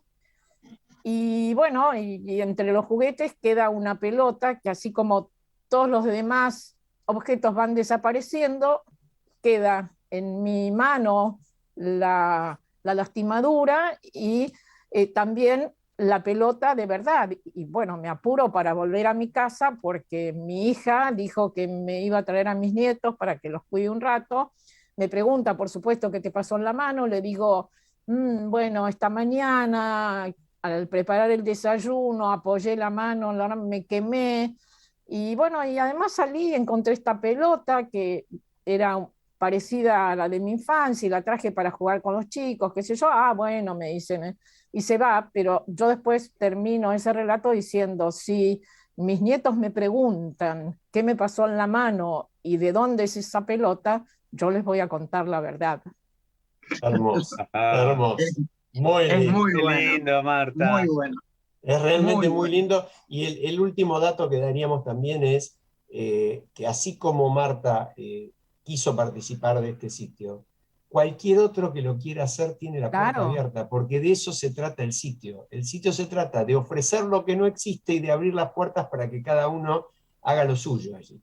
Así que otra vez, amantesdelobueno.com. Nos vamos a una brevísima pausa y ya volvemos y tenemos a Marcelo en vivo para hablarnos de Estados Unidos y de muchos temas de allí que nos preocupan y nos interesan. Ya volvemos. Ecomedios.com AM1220. Estamos con vos. Estamos en vos. La Posada Morada dos Ventos te espera en Pipa, la mejor playa del nordeste de Brasil, única por su bahía con delfines. 12 exclusivos departamentos estilo bungalows totalmente equipados sobre una pequeña colina con suave brisa constante en un predio de 5.000 metros cuadrados. Antes o después de la playa, descansa escuchando el canto de las aves en nuestras 3 piscinas circulares. Podés venir con cualquiera de las vacunas aplicadas en Argentina. www.moradadosventos.com. Morada Dos Ventos, Pipa. El primer lugar cuando decidas viajar. Informate en ecomedios.com. Seguinos en TikTok, @ecomedios1220.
Como decíamos, con nuestro columnista estadounidense, o mejor dicho, argentino radicado en Estados Unidos, pero en vivo. Marcelo, contanos un poquito, y disparamos la charla por ese lado, este horror reciente de las tragedias de los asesinatos de tantos niños. Hoy hubo otro episodio en el Memorial Day. En fin, contanos un poquito cómo es este tema tremendo de las armas en los Estados Unidos. Sí, justo el martes pasado que elegimos hacer una columna con cierto sentido del humor, con un caso donde un señor ya crecido, pero pidió una indemnización por haberle sacado una foto desnudo cuando tenía 4 meses de vida, y ese mismo día, ya a la tarde, empezaron a circular los primeros informes de este tremendo tiroteo en un pueblito de Texas, que finalmente mató 19 chicos y 2 maestras, hirió a 2 policías y a una persona más. Una cosa dolorosa. Yo recuerdo hace 2 semanas, cuando hablamos de la matanza de estas personas negras en... Uy, quedó Ay, frisado. se me congeló Marcelo. la ciudad Bueno, de Bafa. ahí estamos. A ver. ¿Estamos? No. Marcelo, te tenemos congelado. En todo caso, por ahí sería bueno. Esto va a disparar de nuevo el debate sobre las armas y las restricciones, tragedias en las escuelas, ¿no es cierto? Para poner a los oyentes, Uvalde es un pueblito de Texas que a lo mejor la gente lo ubica mejor, está a 80 millas hacia el oeste de la ciudad de San Antonio, donde jugaba San Antonio Spurs y Ginóbili, un pueblo con muchos descendientes latinos, muchos mexicanos, uno se da cuenta por el nombre y los apellidos, todos muy familiares para nosotros, Torres, García y otros similares. Es un pueblito de unos 15.000 habitantes, así que es una noticia que corrió muy rápido y en cuanto se supo del tiroteo, los padres en media hora estaban rodeando el colegio, alrededor de un cerco de metal, con unas disputas con la policía, ¿por qué no ingresaban, ¿no es cierto? Y hay cosas que a lo mejor a uno como público le resulten incomprensibles, pero el comando de la operación estaba a cargo de la policía de este distrito escolar que se creó hace 4 años, así que es una policía que, si bien los que la integran tienen años de experiencia, como el distrito escolar es muy nuevo y a lo mejor sin mucha experiencia. Entonces empieza a llegar la policía de la ciudad, después llega un equipo táctico de la policía de fronteras, que es un equipo mucho más armado, con equipamiento, y nadie ingresaba al colegio mientras se desenvolvía esta tragedia con los tiros. De hecho, una de las madres se empieza a pelear con las policías y la detienen, le ponen las esposas, después, como conocía a alguno de los policías del lugar, justamente la liberan y ella se escapa, salta el fence, que es el cerco, digamos, perdón, el cerco, y va a buscar y se va con sus chicos, ¿no? Entonces, uno piensa cierta desorganización, cierta falta de voluntad. Al gobernador de Texas le preguntaban qué es lo que había pasado con la policía y él decía, bueno, tenemos que tener más información. Criticaba en este caso a CNN en el sentido de decir, ustedes buscan testimonios de personas que están emocionalmente muy alteradas, como son los padres. Pero claro, cuando uno empieza a conocer los hechos, digamos, desde el momento en que empiezan los tiros, que había una funeraria enfrente, ellos llaman al 911 y van enseguida a ver qué pasa, y los tiros continúan. Entonces hay 2 policías que parece intentaron entrar, terminaron heridos, piden refuerzos, y desde adentro del colegio siguen llamando al 911. Y la policía estaba afuera. Empiezan a llegar, es una cosa, entonces, pero llegan los padres, es una situación emocionalmente tremendo. Se comprende tu emoción, lográs transmitirla, y son, en la mayoría de estos casos, algo así como muertes de una crónica anunciada. Sí. El que no es solamente, me parece, y no sé cuál es tu opinión, el tema de las armas, que por supuesto hay que regular el uso de las armas. Es inconcebible que un chico de 18 años pueda comprar un arma. Pero, ¿qué pasa con la educación? ¿Qué pasa en las escuelas? ¿Se trabajan estas cuestiones para prevenir conflictos? Porque según leemos nosotros desde acá, este chico venía con conflictos desde hace tiempo, con conflictos en esa o en otra escuela, donde era víctima de bullying, además había sido abandonado por su madre, lo criaron sus abuelos, el abuelo murió, él era una persona agresiva, incluso se agredía a sí mismo en una oportunidad, llegó a la escuela y se había tajeado la cara. Sí. Es decir, ¿qué pasa con el tema educación y estas problemáticas? Bueno, hay dos tipos de medidas, ¿no? Unas, las que son, digamos, destinadas a evitar el ataque. De esto hay entrenamiento en algunos colegios, ¿no es cierto? Inclusive acá tengo algunas estadísticas. Bueno, hace unos 20 años aproximadamente, en otro de los tiroteos, el Congreso decidió hacer un fondeo para que las escuelas tengan entrenamiento y protección frente a estos ataques. En el colegio de los chicos, por ejemplo, un colegio público, ¿no? Uno no puede entrar al colegio sino más. Hay una cámara, uno toca el timbre. Ahí lo perdimos a Marcelo. Vos sabés que yo quería, ya sin ninguna duda va a volver la señal, no sé si será, Entonces, perdóname, Marcelo, te perdimos unos minutitos, te perdimos unos segundos. De nuevo entonces, ¿dónde fue lo último? No, vos hablabas de las cámaras, de los controles en los accesos, etc. Sí, uno se tiene que identificar y las cámaras te muestran y recién uno puede entrar, así que la puerta no puede estar abierta. En este colegio había un policía, porque esa es otra cuestión también. En muchos colegios tienen policías en la puerta. Está el auto de policía y uno ya conoce al oficial y el oficial conoce a la gente que concurre al colegio.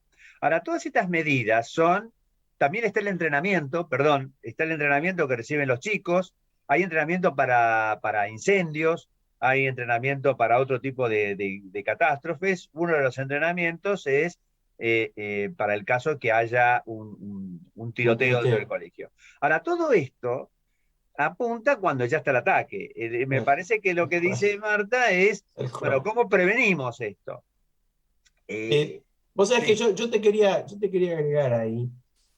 Nosotros tuvimos un intercambio muy intenso en nuestro grupo de WhatsApp del programa, justamente hablando inicialmente de una nota muy, muy fuerte de Analía Sivak, de la hija de Marta, El tiempo no cura la herida de un niño muerto, publicada en Clarín. Muy, muy, bueno, Analía es una escritora. Sí, la leí, la compartiste también conmigo. Sí, la nota es profundamente poética y muy desgarradora, muy dolorosa.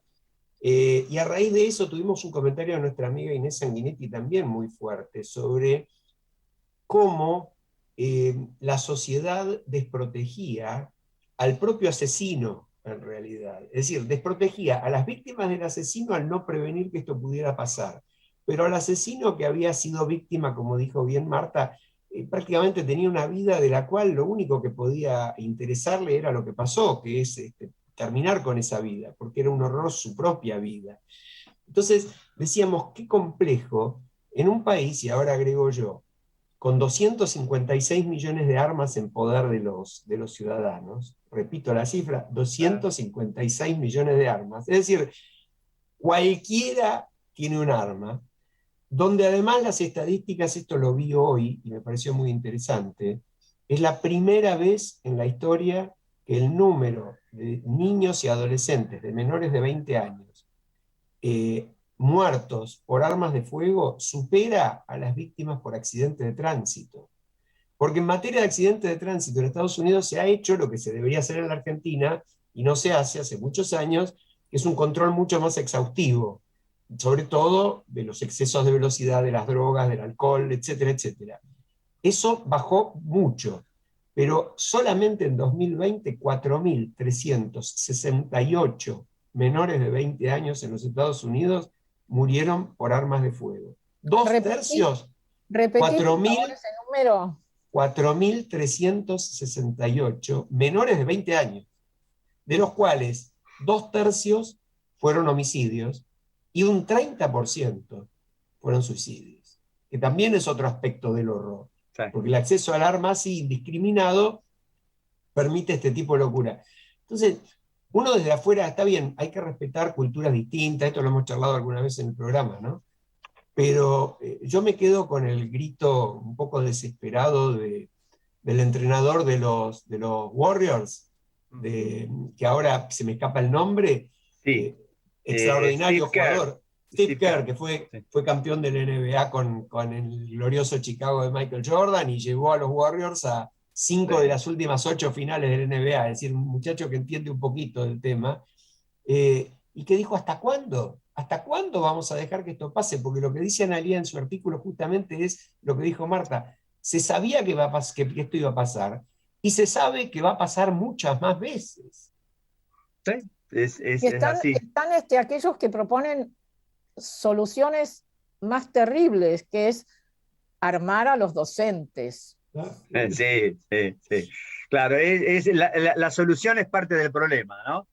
El problema es, digamos, armar a gente indefensa. Yo tengo algunas notas que he hecho, datos. Bueno, tal vez en Argentina se sepa, pero acá un chico no puede ir a un bar si no tiene 21 años a consumir bebidas alcohólicas, ¿no es cierto? Así que eso es una... sin embargo, puede comprar armas a los 18 años. Es una cosa que puede votar también. Y además el tipo de armas, porque no es comprar un revólver, esta es un arma semiautomática. Entonces es toda, digamos, es un arma, no es de guerra, pero más o menos, ¿no es cierto? Es un rifle de asalto. Son rifles de asalto, ¿no? Entonces vos comprás varios de ellos, comprás municiones. Están con la idea de los republicanos y los demócratas de buscar un punto común, que a nadie le perjudique los votos, los republicanos con esta imagen de defensores de la enmienda, la segunda enmienda, que les permite portar armas, y los demócratas con la imagen de decir, bueno, no podemos permitir más muertos a causa de... Sí, no, es otra vez. Un problemita de conexión. Yo quería, Vale, Alejandro, Mercedes, volver al comentario. Las señales de alarma. El caso... Ahí, perdón, Marcelo, que se nos cortó otra vez un cachito, estaba Mercedes ahora hablando. Sí, Mercedes. Sí, no, creo que pasó medio desapercibido el comentario que ustedes hicieron de los intercambios en nuestro WhatsApp del programa con Inés, donde ella planteaba quizás algo más duro. Ella planteaba que poner el foco en la máquina de discriminar montada en Estados Unidos y la ausencia de pedagogía de encuentro, del encuentro, que tiene una línea con lo que veníamos hablando también con Norma, ¿no? Estas culturas de la tecnología y del desencuentro juntos, ¿no? Y es muy fuerte porque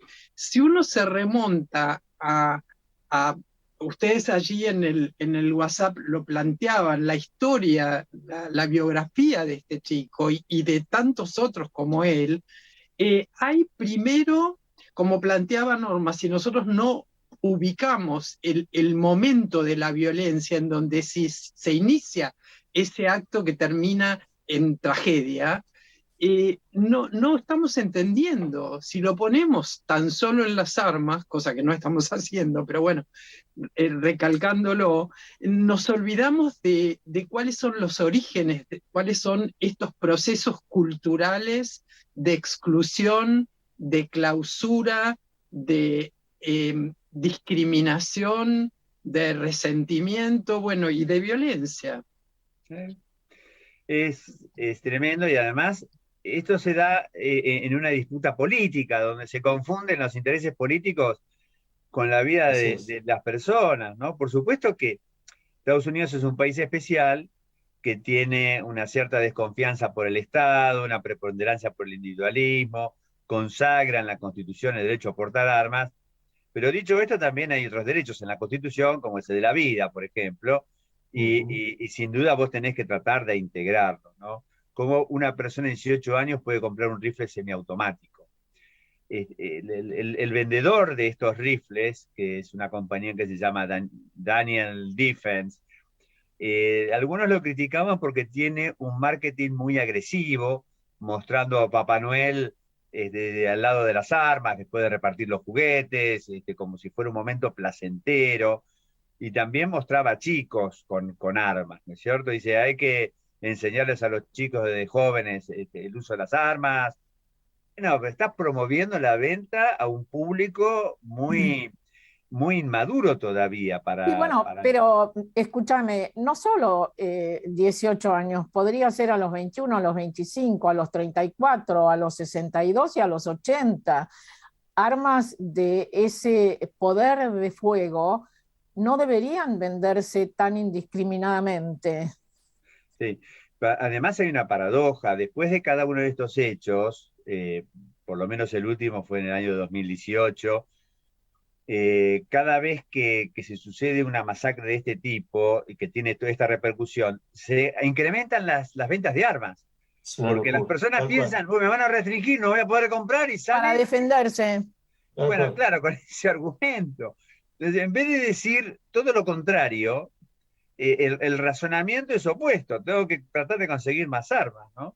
Ahora, Marcelo, yo te hago un comentario y me gustaría escuchar tu opinión, que estás mucho más metido en la sociedad estadounidense. En un contexto donde en los últimos años Estados Unidos también vive en una fuertísima grieta, ¿no? Sí. Donde sobre todo la figura de Trump ha significado, bueno, nada menos que el desconocimiento, por ejemplo, del resultado electoral, el intento hasta de tomar el Congreso, que uno ahí asocia, esa gente tiene derecho a portar armas. No sería nada raro que la próxima vayan con las armas. Sí. Y yo digo, en ese contexto, ¿cómo juega la sobrevivencia? Nosotros hablábamos antes de elecciones como la de Colombia, en Latinoamérica, y de todas estas apariciones de personajes extraños, outsiders de la política, como empieza a pasar en la Argentina, etcétera, etcétera, la experiencia reciente chilena, Perú, en fin. ¿Cómo juega todo este tema en el futuro de la democracia en Estados Unidos? ¿Vos ves algo de riesgo por ese lado? No veo por ahora un motivo de riesgo, pero claro, existen estos grupos supremacistas que son los que están armados y lucen uniformes de camuflaje de tipo militar, tienen entrenamiento militar. Inclusive hay un grupo acusado de tratar de secuestrar al gobernador, a la gobernadora, ¿no? de Michigan durante el lockdown que se hizo de la pandemia. Acá la distancia entre las armas y la acción es más reducida que en otros países. El estado de Texas es un estado muy liberal en ese sentido, ¿no? Hay estados como en Nueva York que es diferente. Ahora, si hay un peligro para la democracia... Bueno, se quedó pensando Marcelo y eso me preocupa más que si hubiera seguido contestando. Por lo menos, ¿no? Vos sabés que te quedaste frisado en el momento en que dijiste si hay un peligro para la democracia y te quedaste así y yo digo, me preocupa más lo que se cayó. Claro, no, pero no se cayó por ninguna... Pero tengo acá algunos comentarios, porque ustedes saben que se hizo la Convención Nacional sí. en el mismo estado de Texas, en el Houston, ¿no es cierto? Que está a unas 400 millas, 600 kilómetros de Uvalde, ¿no? Entonces, unos comentarios que muestran o de alguna forma grafican el problema, ¿no? Vos dijiste la convención y no aclaraste, es la convención de la asociación, ¿no? La Asociación Nacional del Rifle, claro. Exacto, perdón. La entidad que promueve la compra indiscriminada de armas. Exacto. Entonces, uno de los asistentes dice, comillas, me asombra que la gente se queje de las armas cuando matan a niños en la escuela y no protesten por los niños que matan sin nacer, dice repitiendo un mensaje que lleva en la ropa. Y Lori Forston, otra persona miembro de la Asociación del Rifle, opina que los tiroteos como el de Uvalde, lejos de promover regulaciones, deberían llevar a que los estadounidenses compren más armas. Dios. Entonces, ahí apareció el tema del aborto, que también está dando vueltas, que lo comentamos hace unas semanas. Ahora, también está la visión opuesta, ¿no? La visión opuesta es, de una manifestante. Necesitamos que se tomen medidas urgentes. No podemos ser el país que prohíbe el aborto, que les prohíbe a los jóvenes comprar una cerveza hasta los 21 años y que a los 18 ya les vende un arma de guerra. Entonces, bueno, otra vez, el tema del aborto, pero visto desde el otro lado, ¿no? Cuesta promover una regulación sana con estas miradas, donde uno piensa que están equivocados políticamente de un lado o del otro. ¿Qué vamos a hacer con los próximos chicos, con los 4.000 que vos me decís que murieron, con esas estadísticas? En este mes hubo 4 tiroteos más. Lo que pasa es que no fue una masacre en un colegio, fue en un pub, fue en otro lugar, pero seguimos acumulando y no dominan tanto los medios. En el de Buffalo, por ejemplo, que es la muerte de estos negros en la ciudad del estado de Nueva York, ese mismo fin de semana hubieron 3 tiroteos más con muertos. Entonces, esto, claro, eclipsa lo demás, pero no es que deje de suceder, ¿no?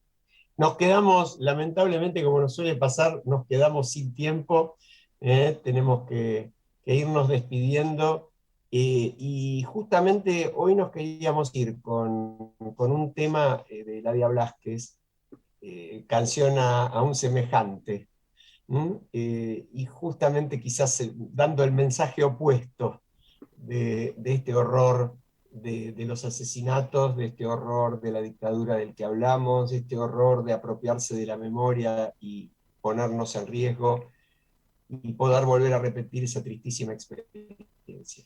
Así que les damos un abrazo a todos, los saludamos y nos vamos hasta la semana que viene y nos despedimos con esta versión maravillosa de A un semejante.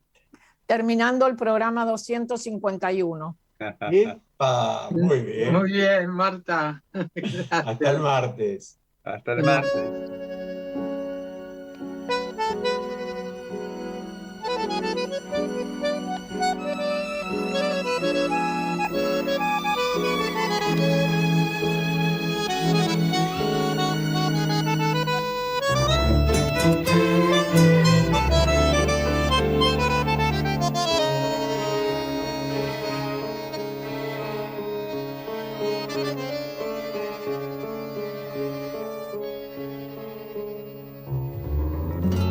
Ven y charlemos, sentate un poco, la humanidad se viene encima, ya no podemos, hermano loco, buscar a Dios por las esquinas.